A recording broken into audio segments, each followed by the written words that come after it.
pourrais juste rajouter que la Web3, c'est vraiment en fait redonner la confiance aux utilisateurs.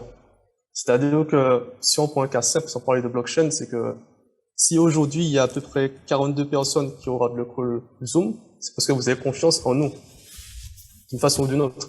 C'est-à-dire que si vous achetez une baguette chez un tel boulanger, pourquoi pas un autre, c'est parce que vous avez confiance en ce boulanger-là. Et le problème du Web2, c'est que c'est toujours en fait les grandes institutions, le GAFAM, qui maîtrisent tout, parce que les données sont centralisées, ils exploitent vos données, ils revendent vos données, et en fait vous n'avez pas de mot à dire par rapport à cela. Et le Web3, ça permet en fait aux utilisateurs de récupérer cet aspect. Ok, je produis de la valeur, je veux monétiser cette valeur. C'est pas quelqu'un d'autre qui monétise à ma place. Et c'est aussi de façon technologique, cryptographique. Ben, grâce à une blockchain, mathématiquement parlant, on peut prouver que tel ou tel utilisateur a effectué telle ou telle opération.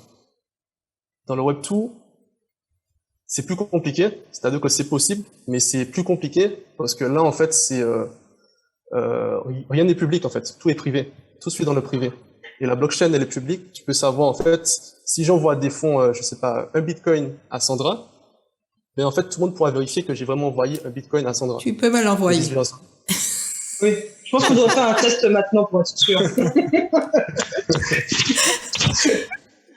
Voilà, juste pour rappeler, peut-être qu'un bitcoin aujourd'hui, c'est autour de 45 000 $, c'est ça? Là, je crois que c'est descendu, c'est à 30 000 39 000, 30 000? 30 000. Ok. Donc, je t'écoute, on t'écoute. Oh, ok. Après, moi, sinon, je peux rajouter concernant la partie du NFT, mais je sais pas si tu avais prévu une section. Oui, il y a une section NFT. Je veux peut-être préciser pour ceux qui nous écoutent et qui sont pas forcément habitués à tout ça, c'est qu'en fait, la blockchain, c'est une plus grande démocratisation, on va dire ça. On enlève un maximum d'intermédiaires. C'est ça, hein? Oui, c'est ça. Oui, c'est exactement ça. C'est-à-dire que tu retires, comment dire en anglais, les third parties, les personnes tierces, pour directement faire une transaction entre un utilisateur A et un utilisateur B. C'est-à-dire que, par exemple, on a tous des comptes bancaires chez différentes banques. Moi, je choisis la BNP, une autre personne serait chez le Crédit Mutuel. Et par contre, quand j'envoie des fonds de mon compte vers le compte bancaire de quelqu'un d'autre, c'est pas immédiat.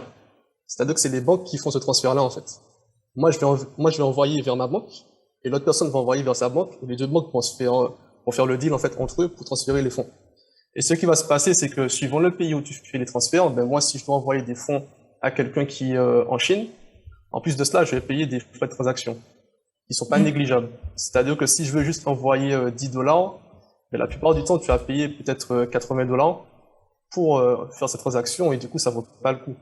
Et les cryptos, ça permet justement de réduire les frais de transaction. Après, il y a certaines blockchains où il y a encore des soucis, notamment Ethereum, où parfois tu peux payer 100 $ de frais de transaction, voire 1000 $ de frais de transaction, voire plus, dépendant de la congestion du réseau.